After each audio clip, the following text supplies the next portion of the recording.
Em 27 de março de 1997, 37 seguidores da seita Heaven's Gate morreram em suicídio coletivo no rancho Santa Fé, lá na Califórnia.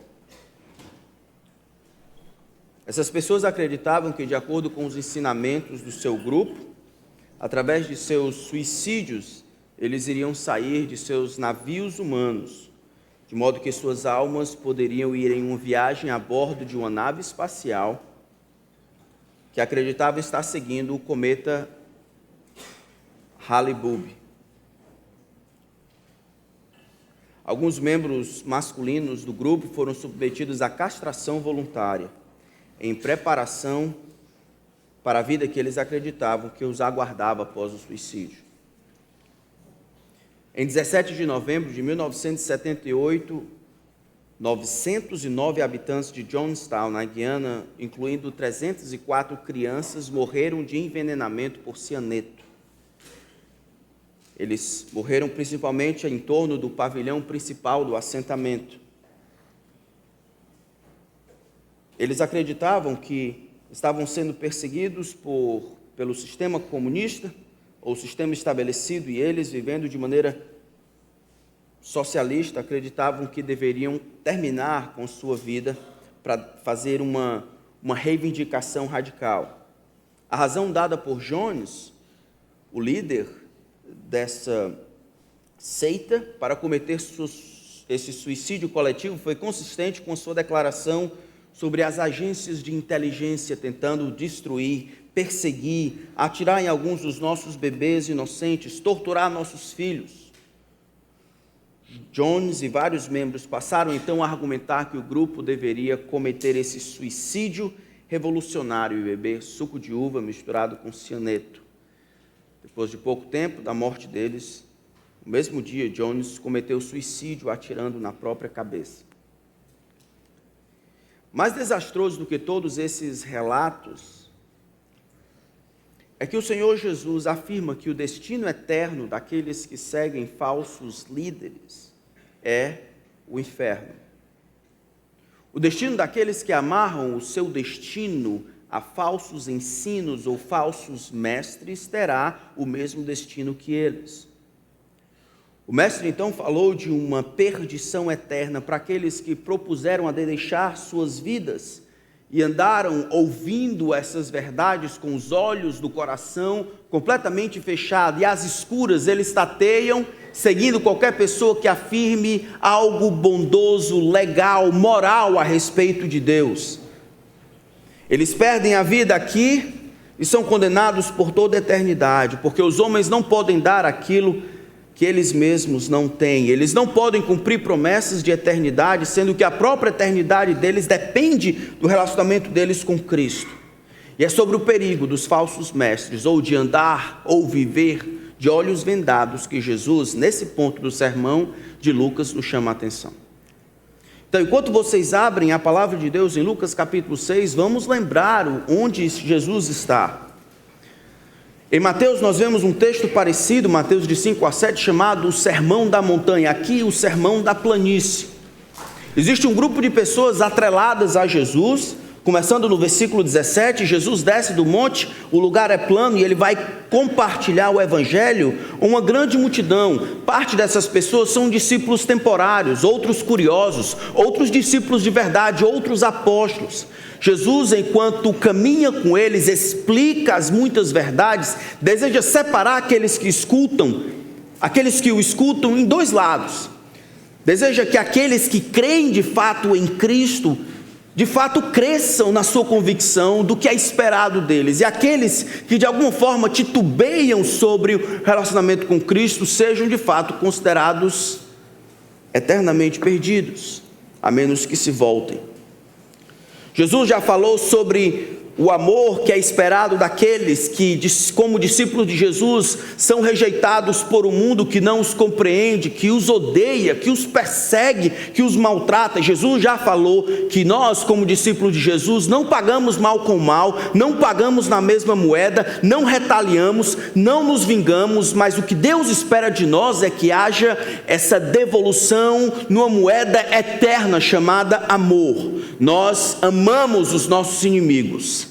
Nós fazemos o bem, nós dividimos, nós aceitamos a nossa condição de vulnerabilidade, nós nos entregamos a Deus, nós oramos por aqueles que nos perseguem.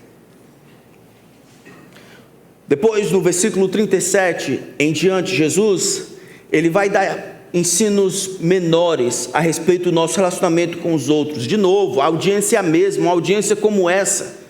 Pessoas querendo aprender um pouco sobre Jesus. Jesus vai chegar ao âmago da questão. As pessoas estão sempre em um de dois lados, ou do lado de Deus e partilham da bem-aventurança, ou do lado daqueles que estão condenados eternamente, porque não seguem, não se submetem ao ensino de Cristo.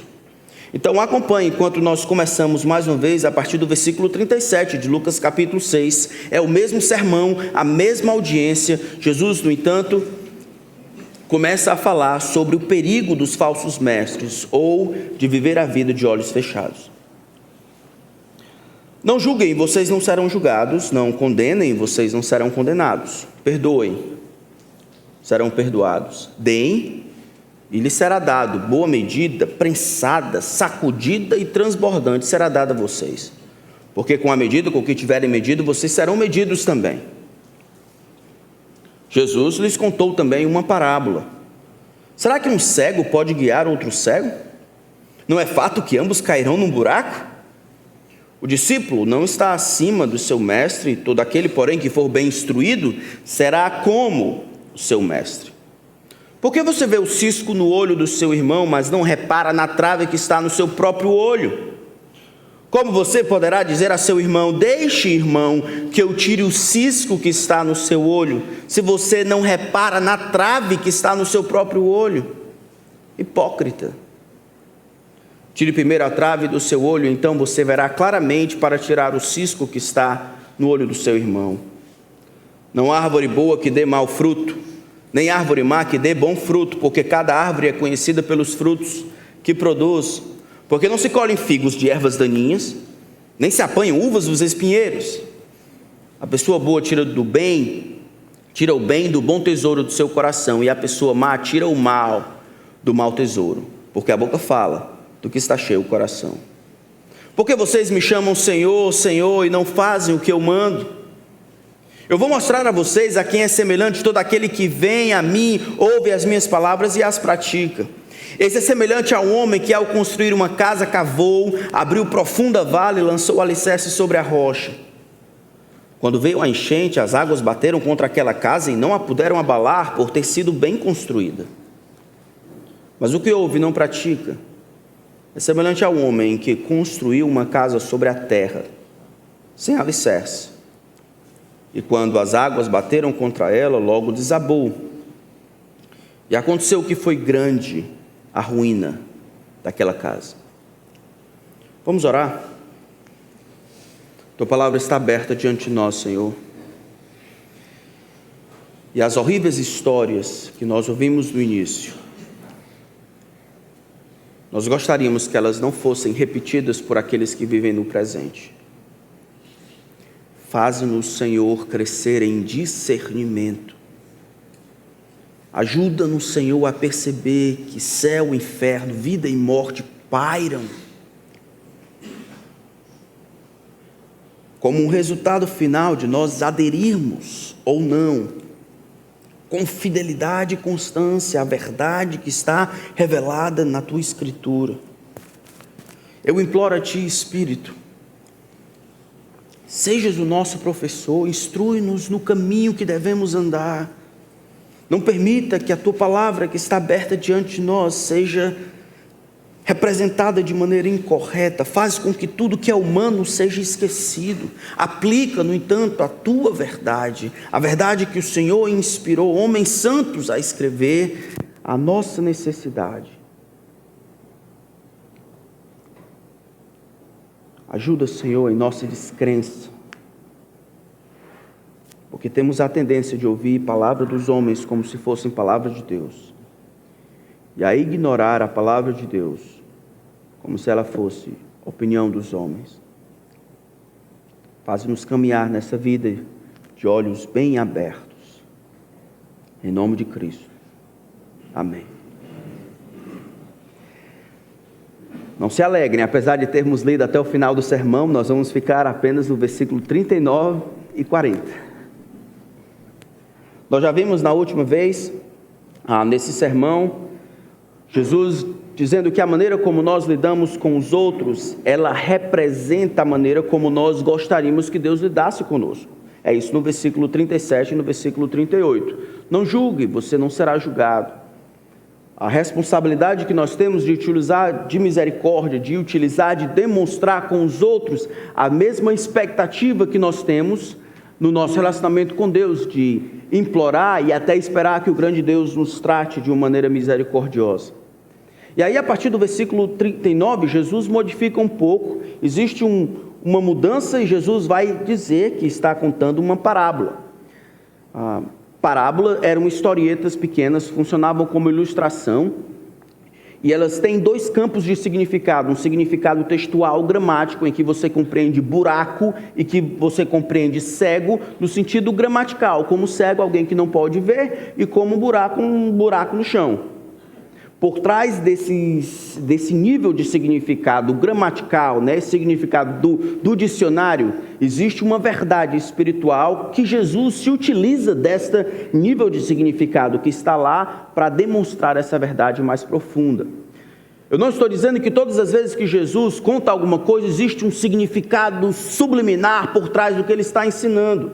Por isso é tão importante que aqui Lucas diga que Jesus está contando uma parábola. E às vezes em que ele não está contando uma parábola, o ensino de Jesus tem que ser compreendido e aceito como literal. A não ser que ele esteja fazendo uso de uma figura de linguagem, que não é uma parábola, mas é um recurso retórico para enfatizar ou explicar determinadas coisas. Aqui o texto diz que Jesus está contando uma parábola. Então, por trás do nível patente de ensino, existe um outro nível, um nível ilustrativo em que uma verdade espiritual está sendo colocada. Verdade espiritual é que todos nós, eu e você, deveríamos viver a vida com os olhos abertos, não com os olhos fechados. Deveríamos ter a habilidade de considerar a verdade, perceber a verdade.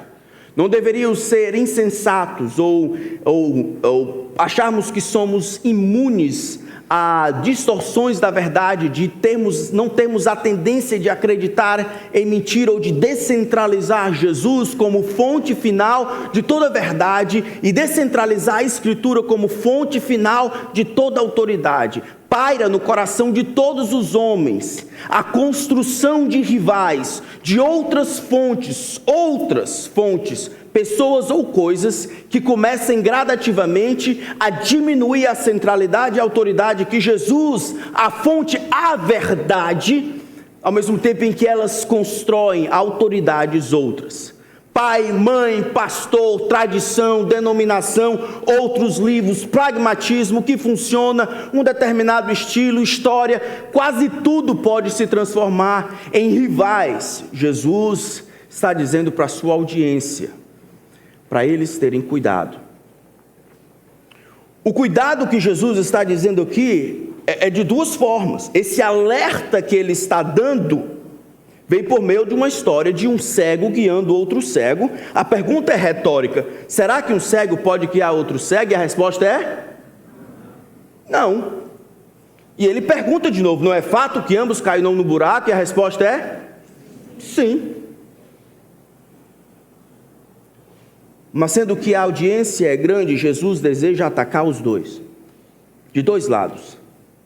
De um lado, ele deseja que a gente cresça em responsabilidade, de pensarmos quem são as pessoas que têm nos ajudado a formar nossas opiniões sobre Deus, sobre Jesus, sobre família, sobre negócios, sobre sexualidade, sobre quem nós somos. Quem são esses que estão formando a nossa opinião? Esses que nós, de alguma forma, nos colocamos debaixo da influência formativa para que eles digam e demonstrem o caminho das pedras. Acorde, pensa, é a primeira pessoa que Jesus está pensando. Do lado de lá, Jesus também deseja responsabilizar eu e você, que temos pessoas que contam conosco, pessoas a quem nós estamos influenciando. Jesus não quer que os seus discípulos se tornem cegos e, ao guiar aqueles que estão atrás dele, ambos caiam no barranco. A responsabilidade é de ter os olhos abertos para aqueles que nos ensinam se eles estão de fato nos aproximando de Cristo. Mas aqueles que estão aqui atrás, que eventualmente serão aqueles líderes daqueles que estão atrás deles, se eles ainda conseguem ver, se eles estão conduzindo as pessoas na mesma direção. Todos os princípios que vamos observar aqui nestes 2 versículos têm sempre essas duas implicações, sempre essas duas vertentes. Pense em Jesus na sua audiência lá. Os discípulos que estão lá ouvindo de Jesus sabem que eles, os apóstolos, têm uma posição dentro do grupo que Jesus está criando. E Jesus diz para eles: vocês precisam ter cuidado para não serem aqueles que guiam as pessoas para o buraco. Vejam claramente. Mas Jesus tem na sua audiência provavelmente curiosos, e tem aqueles líderes religiosos da sua época que Jesus vai ter muito embate. Prestem atenção que religiosidade vai levar vocês para o buraco. Vocês que estão aprendendo de outras pessoas, prestem atenção, Jesus está dizendo, vivam com os olhos abertos.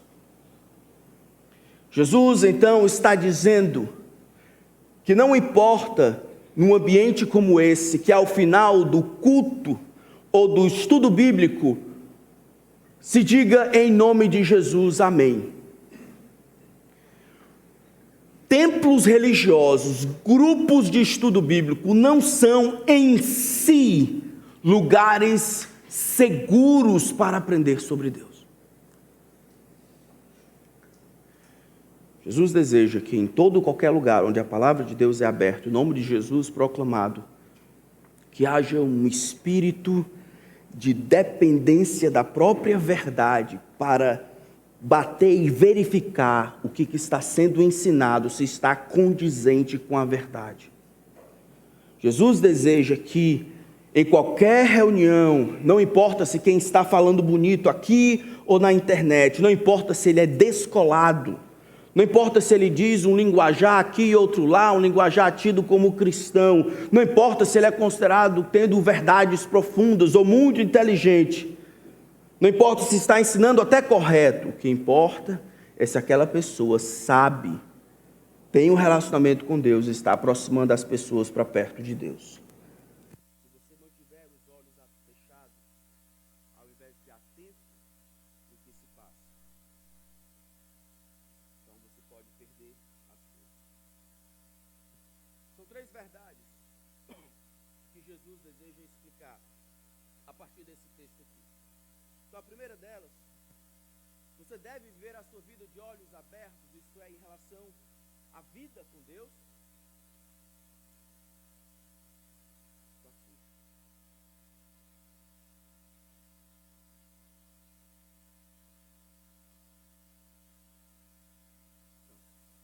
A primeira delas é que nem todos que lideram sabem para onde estão indo.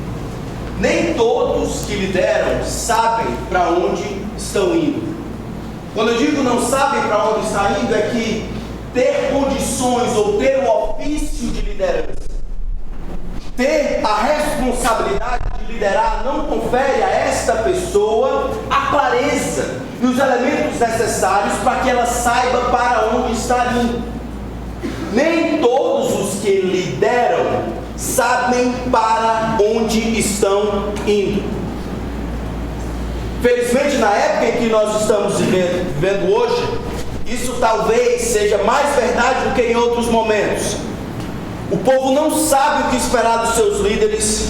Líderes surgem à torta e à direita, a gosto do freguês, quase da noite para o dia. Eles não têm experiência de vida, mas falam com a autoridade de arcanjo. Aprenderam a ler poucos anos atrás, mas já conseguem dizer quais são os clássicos da literatura cristã. Não se importam com a memorização das escrituras, mas se colocam na vanguarda de um novo tempo. Sabem de tudo sobre tudo, menos o que querem ser quando crescer. Eles preferem ser aquela metamorfose ambulante. São amados por todos, considerados por todos, mas não têm o seu caráter provado e verificado numa comunidade local. Nessa era de informação, da mídia, dos audiovisuais, mais do que nunca nós precisamos ouvir o que Jesus tem a dizer. Nem tudo que reluz é ouro. E aqueles que se apresentam com uma linguagem bonita, algumas vezes com todos aqueles clichês, aquela ideia alternativa, aquela vida espiritual elevada, na tela onde você só mostra o que os outros precisam ver.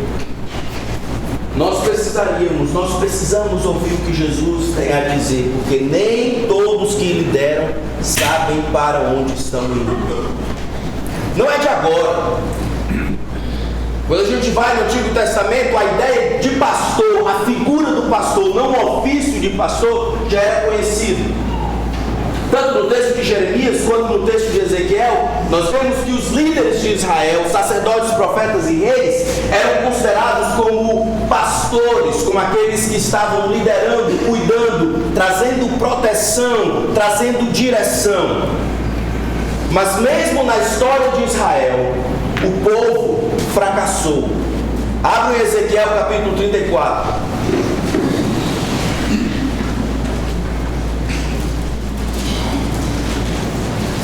Em Ezequiel capítulo 34, o Senhor vai falar sobre os pastores. E aí, quando eu estou dizendo pastores, o texto está se referindo aos líderes de Israel, os que profetizavam e eram profetas, eram reis, governantes, e funcionavam como sacerdote. Olha a descrição, versículo 1. A palavra do Senhor veio a mim dizendo: Filho do homem, profetize contra os pastores de Israel, profetize e diga-lhes: assim diz o Senhor Deus, ai dos pastores de Israel que apacentam a si mesmos. Será que os pastores não deveriam apacentar as ovelhas? Vocês comem a gordura, vestem-se da lã e matam as melhores ovelhas para comer, mas não apacentam o rebanho. Vocês não fortaleceram as fracas, não curaram as doentes, não enfaixaram as quebradas, não trouxeram de volta as desgarradas e não buscaram as perdidas, mas dominam sobre elas com força e tirania. Assim elas se espalharam por não haver pastor e se tornaram pasto para todos os animais selvagens. As minhas ovelhas andam desgarradas por todos os montes e por todas as colinas. As minhas ovelhas andam espalhadas por toda a terra, sem haver quem as procure e as busque. Veja que texto pesado.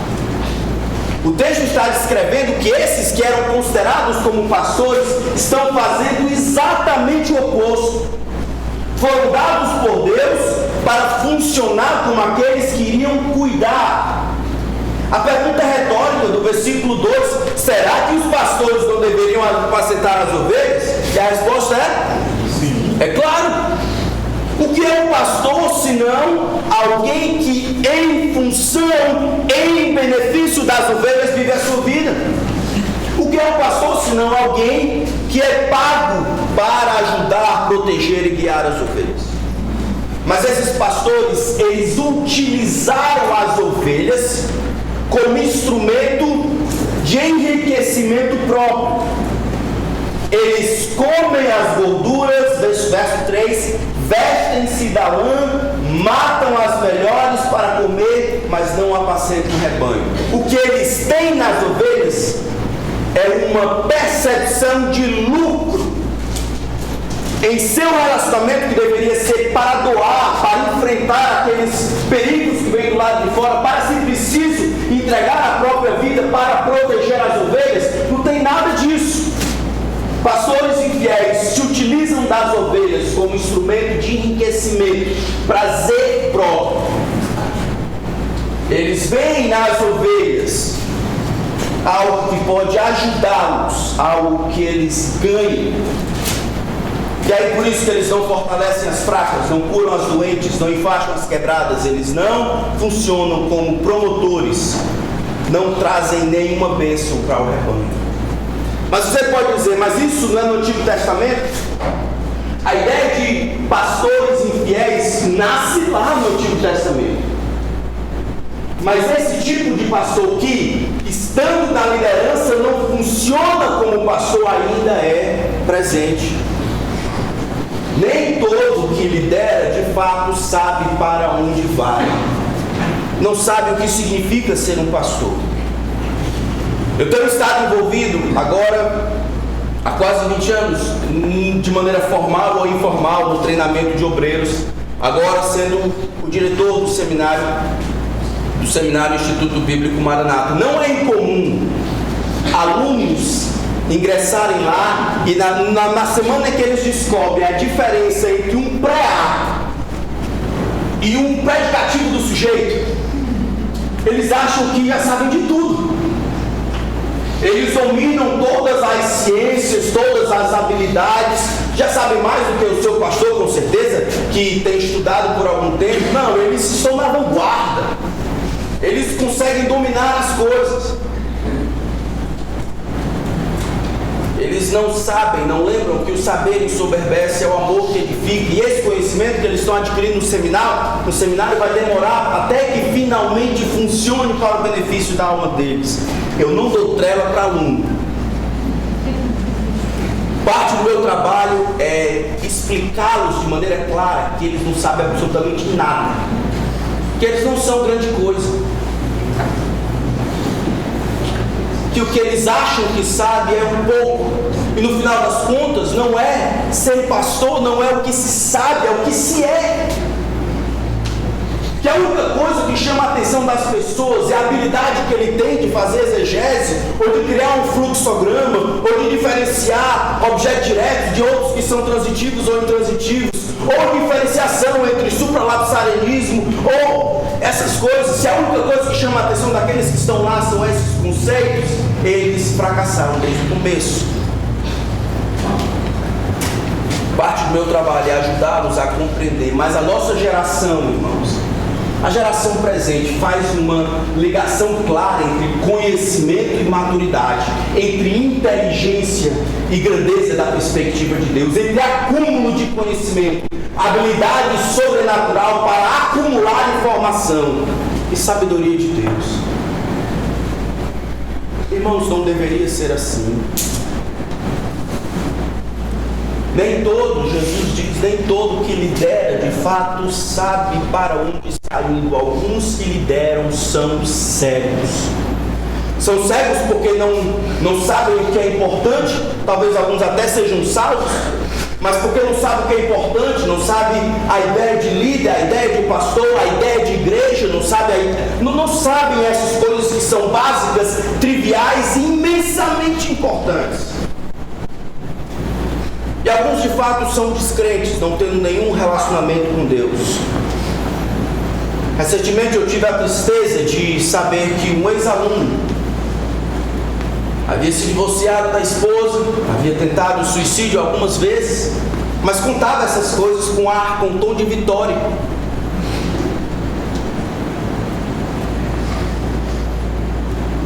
Por que essas coisas acontecem? O que acontece é que a gente não consegue ver isso. O texto diz: pode um cego guiar a outro cego. Não é cego apenas aqueles que está liderando, trazendo o povo. Aquele que segue também é cego. O que está de trás é cego da mesma forma. A razão por que algumas pessoas vão atrás desses muitos, não importa se ele tem uma vida correta, uma vida madura diante de Deus, não importa isso, é porque eles mesmos não conseguem ver e acabam valorizando aquilo que Deus não considera como realmente extremamente valioso. Existe aquela tietagem, aquele desejo pelo novo. Aqueles que apreciam o jovem são efusivos e acreditam que o novo vai trazer uma nova vibe para o cristianismo.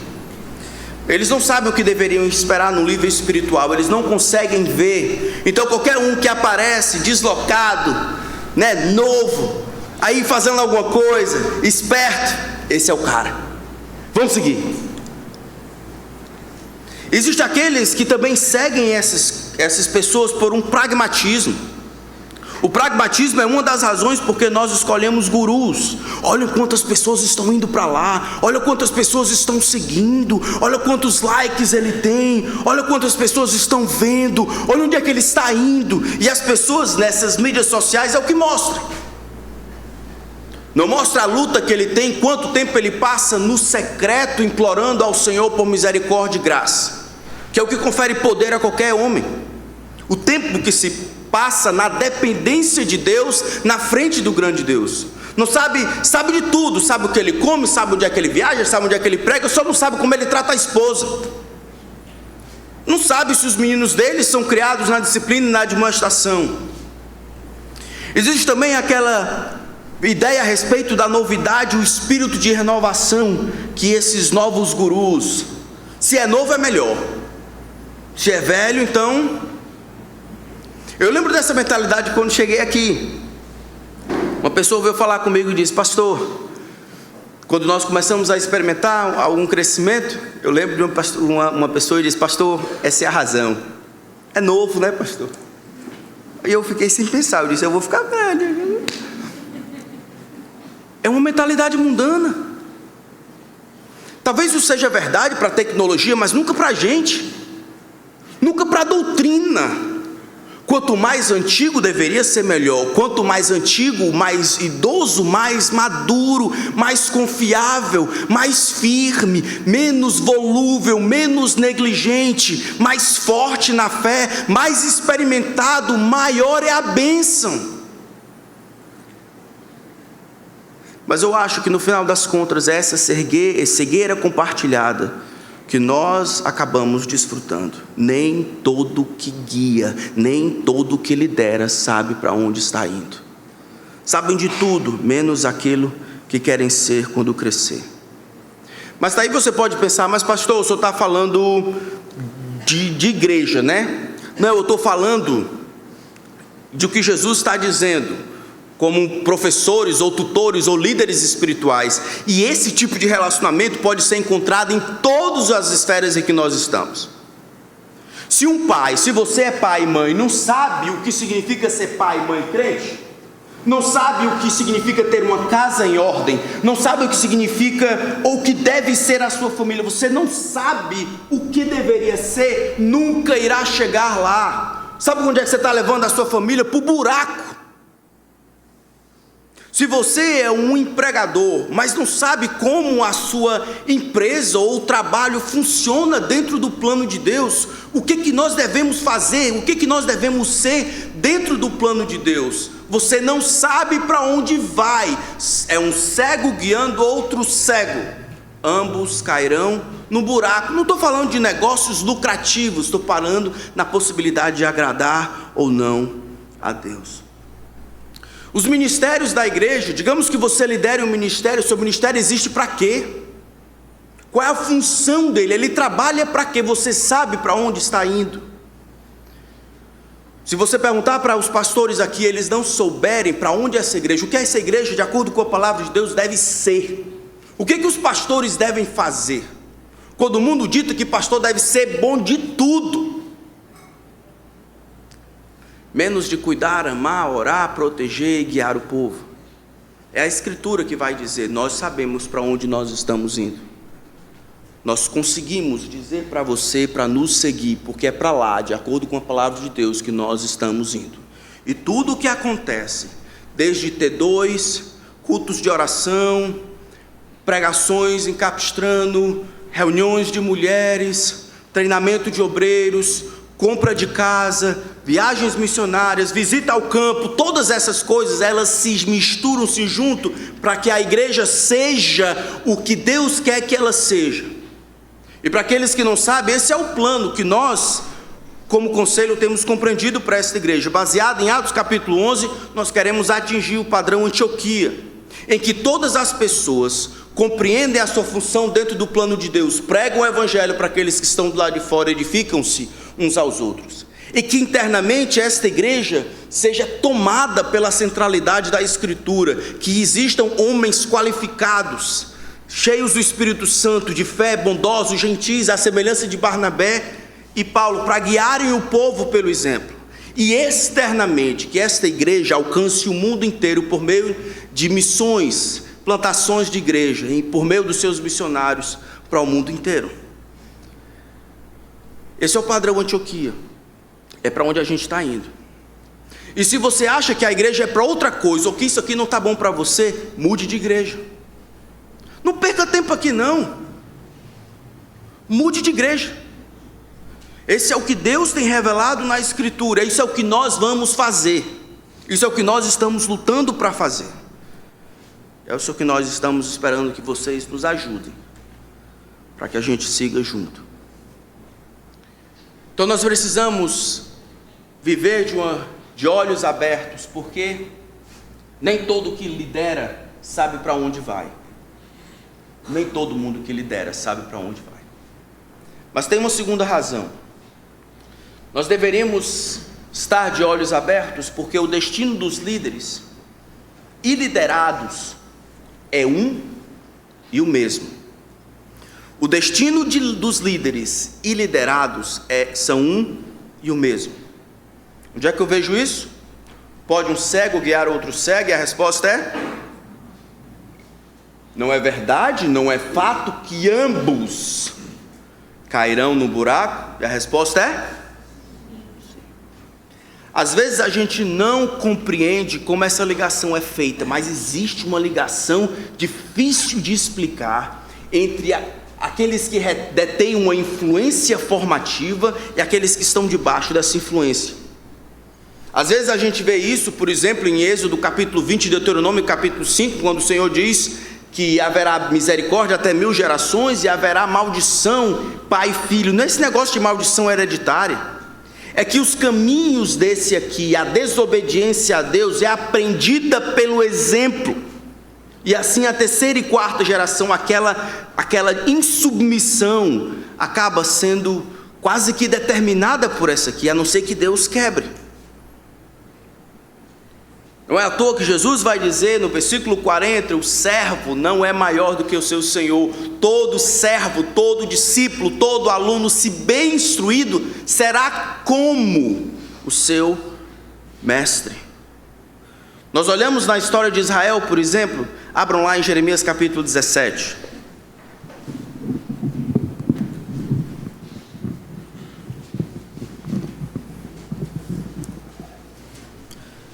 Jeremias capítulo 17,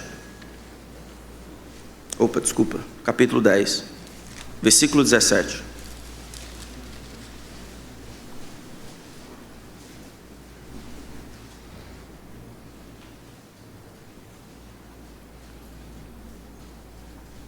Olha a partir do versículo 17. Ajunte do chão os seus pertences, ó filha de Sião, você que mora em lugar sitiado, porque assim diz o Senhor: eis que desta vez lançarei fora os moradores da terra e os angustiarei para que venham a senti-lo. Ai de mim por causa da minha ruína, a minha ferida é muito grave. E eu dizia: certamente este é o meu sofrimento, e eu posso suportá-lo. A minha tenda foi destruída, todas as cordas se romperam, os meus filhos se foram e já não existem. Não restou ninguém para levantar a minha tenda e erguer as minhas lonas. Jeremias vai profetizar numa época em que ele está antecipando o cativeiro, tá certo? Os 70 anos que vão acontecer, e aí ele já começa a sentir essas dores. Na verdade, ele vai ser levado junto. Por que que o povo foi levado cativo? Uma resposta é que o povo desobedeceu a aliança que havia feito com Deus em Êxodo capítulo 20 e Deuteronômio capítulo 5, e Deus então está disciplinando o seu povo. Mas se a gente olhar mais profundamente, por que o povo decidiu ir contra o Senhor? Olha o versículo 21. Começa com o porquê. Porque os pastores se tornaram tolos e não buscaram o Senhor. Foi por isso que não prosperaram. E todos os seus rebanhos se acham dispersos. De quem é a culpa que o povo foi para o cativeiro? Os pastores que estavam numa posição de influenciar positivamente ou negativamente, estavam na posição de liderança. Aqui é o exemplo mais claro do que Jesus falou alguns anos depois. Os dois irão cair no barranco. O destino de um está atrelado ao destino do outro. E sendo que os líderes caíram no barranco, sendo que os líderes tropeçaram contra o Senhor, sendo que os líderes não procuraram o Senhor, tornaram-se tolos, eles não prosperaram. E todos aqueles que estavam seguindo também não prosperaram.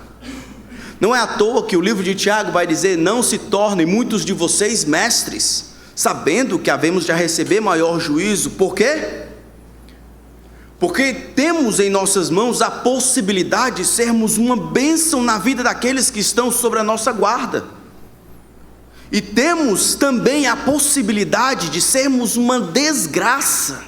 Lembra que Jesus falou sobre o nosso relacionamento com os pequeninos? Ai daqueles, é inevitável, Jesus vai dizer, que venham os escândalos, é inevitável que haja pessoas que levem outros a pecar, é inevitável, ele diz. Mas ai daquele por meio de quem vem o escândalo. Mas ai daquele que faz tropeçar um dos meus pequeninos. Melhor lhe fora que ele pegasse uma pedra de moinho, um pneu de trator, e amarrasse no pescoço e lançasse ao mar, do que fazer tropeçar um desses pequeninos. Isso deveria ser um grande peso para o nosso coração, para os professores das crianças. Enquanto eu exortava, eu lembro uma senhora que estava querendo se desviar. Eu dizia para ela: você lembra das crianças que está ensinando? Você vai colocar a alma dessas crianças em perigo por causa dos seus prazeres? Vai querer brincar mesmo de amarrar pneu de trator no pescoço? Aqueles que se colocam em posição de liderança devem assumir essa responsabilidade e compreender que na mente de Deus deveria haver de maneira justa essa ligação. O destino dos líderes, o destino dos liderados são um. Eu e você, irmãos, precisamos estar pensando que tipo de influência nós somos. Pais, mães, professores, pastores, trabalhadores, chefes no trabalho. Que tipo de influência nós somos? E por último, os discípulos de Jesus precisam ficar alertas contra os falsos mestres, porque na mente de Jesus, o líder espiritual precisa ser alguém que aponte para além de si. Vamos voltar para o nosso texto de Lucas. Versículo 40, o texto diz, de Lucas 6, o texto diz: o discípulo não está acima do seu mestre. Todo aquele, porém, que for bem instruído, será como seu mestre. Será como ele. O líder espiritual precisa representar alguém, nunca ser a fonte espiritual. O que Jesus quer é que os seus discípulos aprendam o máximo dele, não para passarem dele, não para encontrarem, para serem a nova fonte de autoridade, não para serem o novo guru, o novo mestre, o novo líder, mas enquanto eles lutam para aprender de Jesus e se esforçam para ser como ele, eles cumprem a sua função em apontarem essas pessoas que estão debaixo da sua influência para Jesus. O líder espiritual precisa representar Jesus, nunca desejar tomar o seu lugar. Nós não devemos nem precisamos agir assim. Nós não precisamos, porque o Senhor Jesus tem providenciado tudo que as suas ovelhas precisam. Na verdade, todos os tesouros da sabedoria estão presentes em Cristo. Mas não devemos, porque lançar outro fundamento a não ser Cristo é destinar todo o prédio, toda a vida à completa ruína. É soberbo porque nos apresentamos como outro Salvador, outro modelador de vidas, outro padrão a ser seguido, ao invés de Cristo. As duas atitudes diminuem o status de Cristo e demovem Cristo da centralidade que ele precisa ter. E é isso que muitas pessoas, muitos líderes espirituais fazem. Não se fala de Cristo, mas daquele ou daquela pessoa, daquele líder, não importa se Cristo disse uma determinada coisa, existem exceções para essa pessoa. Lembro de uma vez que fui convidado para orar em determinado canto, para abençoar aquele plano, e aí antes de mim antecedeu um outro, eu não sabia, veio alguém orar e ele dizia: Senhor, se eu tenho algum crédito, faz isso. Aí enquanto ele estava orando, eu disse para o rapaz aqui: a casa vai cair, esse camarada vai morrer, eu não vou ficar aqui, não posso nem dizer amém, fui-me embora. Quem o povo pensa que é? Não é sempre por causa da graça de Deus? Quando os homens eles chamam a atenção para si, eles fogem do que Deus havia prometido. Quando a gente olha João capítulo 10, lembra quando Jesus fala do bom pastor? Aquele texto é fabuloso. Todos que vieram antes de mim, Jesus diz, são mercenários. O mercenário vê vir o lobo e ele foge, porque não tem cuidado das ovelhas. Eu amo as ovelhas, elas me conhecem, elas me ouvem, elas me seguem. Eu dou a vida por elas. Mas o texto também diz que Jesus é a porta. Todo aquele que entrar por ela encontrará a pastagem. Todas as vezes que qualquer pastor, qualquer pai, qualquer mãe, qualquer avó, qualquer líder espiritual não treina aqueles que estão debaixo de sua influência para entrarem pela porta que é Jesus e encontrarem os alimentos, aquela boa independência, quando se procura as coisas do alto em Cristo. Todas as vezes que pastor, mãe, pai, tia, avó treina as pessoas para serem completamente independentes de si, ensinam de uma maneira ou de outra, ativa ou de maneira inconsciente, que eu, a mamãe, eu sou a tua salvadora. Todos podem fracassar, todos podem falhar, mas eu estarei contigo até o fim. Todas as vezes que nós prometemos apenas aquilo que Jesus pode dar, para dirigir a vida, para satisfazer, para proteger no final das contas, para guiar, para cuidar, para ensinar, para instruir, para pastorear, nós tomamos o lugar de Cristo. E um líder espiritual, ele representa Cristo no melhor que ele pode, mas isso é o máximo que ele faz. Qualquer coisa fora ou além disso é tomar um lugar que não lhe cabe.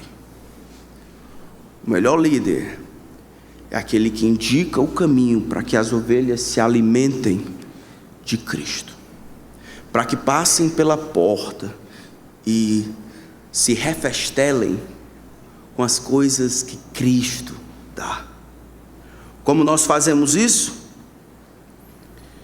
Como nós protegemos o nosso coração de fazer isso? Quando nós aconselhamos os outros, e todos os conselhos que saem da nossa boca são bons, mas eles não têm nenhum amparo teológico, onde a palavra de Deus não é a base, por que aquilo é correto, mas simplesmente o conselho do pai, da mãe, do pastor, do tio, do professor. Nós demonstramos esse tipo de atitude que queremos tomar o lugar de Cristo, quando o nosso modo de vestir, a maneira como a intimidade é feita, como ler, o que ler, como ler, quando eu não consigo mais ver o trabalho de Deus na vida das outras pessoas, quando alguém pensa diferente de mim, isso me chateia. Quando existe uma normatização minha ao invés de uma normatização bíblica, quando a minha experiência e o meu gosto têm precedência sobre a vida dos outros. Eles fazem isso quando a conversa e tentativa de ajudar os outros está distante do que Deus diz em sua palavra. Eles fazem isso quando estimulam a dependência ao invés de estimular e se alegrar com a independência espiritual. Eles fazem isso quando eles dão muito mais atenção a likes, e todas as vezes que alguém ou outro recebe mais atenção ou mais notoriedade, essas pessoas são vistas como competidores, rivais, ao invés de parceiros de ministério. Isso acontece em comunidades maiores, mas pode acontecer em comunidades menores. Faz isso todas as vezes que nós não conduzimos as pessoas a Cristo, mas esbarramos no meio do caminho, de maneira que as pessoas não conseguem ver Jesus, mas conseguem ver apenas o nosso caminho excelente. Meus irmãos, o desejo de Deus é que a gente viva de olhos abertos. Em números per capita, Fortaleza é a cidade com maior número de igrejas no Brasil. Acreditam nisso? Mas muitas igrejas não são saudáveis. Quando eu digo não são saudáveis, é que elas não orbitam, não fluem, não se normatizam de acordo com a palavra de Deus, e tantas vezes não sabem o que é, não sabem como funciona, não sabem como existir como igreja. Mas elas são assim porque a liderança é assim. A maior necessidade que nós temos são homens que amem a palavra de Deus, submetam debaixo da autoridade da Escritura, de que guiem suas vidas, sua maneira de pensar, que observem a realidade, que abalizem as suas posições na verdade que está ancorada na Escritura. Nós precisamos de menos de pessoas que mostram o que pode ser mostrado, ou o que é bom que os outros vejam, e mais pessoas que utilizam essa Escritura e vivem no meio do povo, liderando o povo pelo exemplo, ajudando o povo a verem as diversas coisas. O nome disso é pastor. Precisamos mais do que nunca de pastores que consigam ver de maneira clara o que é importante. Nem todo erro tem o mesmo peso, tá certo? Eu não estou dizendo que todas as igrejas, porque pensam diferente da nossa, vai conduzir as pessoas ao inferno. Mas todo peso, todo erro, embora não tendo o mesmo peso, traz consigo sempre um custo. Aqueles que seguem o testemunho de Jeová, os mormons, ou que seguem a religião católica romana ou o espiritismo, esses põem em risco a sua eternidade, esses caminham para o inferno. É uma questão de salvação. Mas existem outros que, porque não têm a visão correta a respeito da realidade, não estão ancorados na Escritura, esses podem determinar o grau de santidade que você vai ter, porque você nunca será mais santo do que aquele que está instruindo você. E ele nunca será, se o objetivo dele não for representar a Cristo, mas se tornar alguém que luta pela atenção que deveria ser dada a Cristo. Nós terminamos então esse texto, o estudo desse texto da maneira como começamos. Nós começamos com duas histórias que foram contadas, histórias mesmo, que demonstravam a seriedade de viver a vida de maneira de olhos fechados. De simplesmente achar que porque falou o nome de Jesus aqui e acolá, ele é um cara legal. porque fez seminário, porque tem doutorado, porque escreveu um livro, porque... Ao invés de requerer e esperar que as qualificações bíblicas, de acordo com a palavra de Deus, sejam expressas na sua vida, de que Deus comprove o chamado interno do coração dele por meio dessa validação externa das qualidades de caráter. Nós deveríamos ser pessoas que empurram, esperam e oram por seus líderes dessa maneira. Não que ele seja descolado, não que ele seja legal, não que ele seja magnético, não que ele seja popular, que ele seja fiel. Porque a fidelidade dele vai afetar a alma de vocês eternamente. Um pastor infiel é a pior desgraça para o seu povo. Não existe nenhuma desgraça maior do que um pastor infiel para uma igreja. Quando eu estou vivendo, treinando obreiros, orando pelos meus alunos, vendo coisas ruins acontecer, eu vejo, a culpa não foi somente dele que não viu, mas de outros que estavam atrás dele que deveriam ter visto. Ao invés de ficarem admirados com os dons, não olharam o coração. Ao mesmo tempo, quando Deus viu as suas ovelhas, pessoas distantes, aflitas e exaustas, o seu povo como ovelhas sem pastor, Ele clamou para que nós orássemos por gente, obreiros. Uma das maiores bênçãos que uma igreja pode ter são pastores fiéis, homens incapazes, fracos, imperfeitos, que pela graça de Deus resolveram atender o chamado de representar Cristo, copiando o seu caráter na frente do povo. Vamos orar para que Deus proteja os que nós temos, e que vocês, todos nós, possamos valorizar e perceber o que de fato é importante. Amém? Vamos orar. Não a nós, Senhor, não a nós.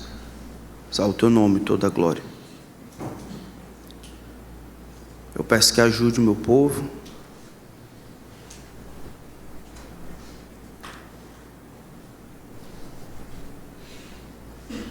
a desfrutar